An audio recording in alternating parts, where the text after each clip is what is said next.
What if sacrificing government operations could safeguard your healthcare? Americans in competitive congressional districts are sending a clear message. They'd rather risk a government shutdown than let lawmakers gut essential health programs or impose harmful tariffs. But here's where it gets controversial. Even as 66% of these voters call a shutdown a serious problem, many still see it as a necessary evil to block policies they view as even worse. And this is the part most people miss. Despite the chaos, the real battle isn't just about funding. It's about values, priorities, and who gets to decide them. A recent Navigator research report reveals a fascinating split in public sentiment. While 21% of Battleground constituents have heard a lot about the shutdown threat, 68% fall into the some or a little category, suggesting the issue hasn't dominated headlines as much as one might expect. Yet when asked who to blame, the answers tell a story of deep political divides.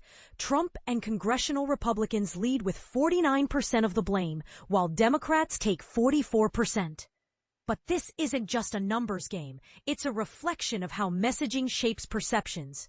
For instance, in national surveys, 42% of Americans previously blamed both sides equally, but in battleground districts, that number plummets to just 6% among independents. Why? Because when the stakes are personal, voters don't want to share the guilt. So what's driving this tension? Two words: healthcare and tariffs. Nearly half, 49% of battleground voters agree Congress should shut down to block funding cuts for healthcare programs and keep tariffs in place. That's a 15-point gap over those who prefer keeping the government open even with those cuts, 34%. Protecting Affordable Care Act, ACA tax credits, and Medicaid, which provides healthcare to 1 in 5 Americans, tops the list of priorities. But here's the twist. Even as 66% call a shutdown a serious problem and 53% fear it'll hit them personally, they're still willing to trade short-term pain for long-term protection. Is that a sign of political maturity or just desperation? The answer might depend on where you live. The partisan chess match is narrowing Democrats' edge.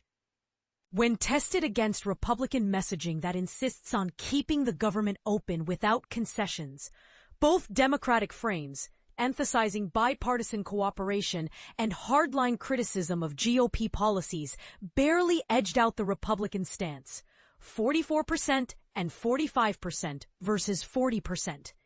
Even after hearing Democratic messages that either praised collaboration or sharply accused Republicans of harming working families, the blame percentages barely budged.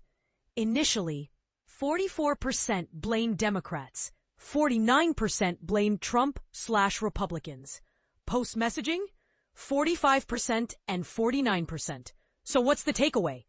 In a shutdown debate, facts matter less than framing. And that's where the real fight lies. Ready to dive deeper? The study, conducted by Impact Research with 1,500 likely 2026 voters, matched demographics across 61 key districts with a margin of error of plus or minus 2.5%. Want more insights on how policies like Medicaid or Trump's National Guard deployments are shaping public opinion? Stay tuned. We're breaking it all down. Your turn to weigh in. Should Congress prioritize protecting healthcare programs, even if it means a shutdown? Or is the cost of government dysfunction too high to justify? Drop your thoughts below, and let's start a conversation. After all, democracy thrives when we ask the tough questions, and so does this debate.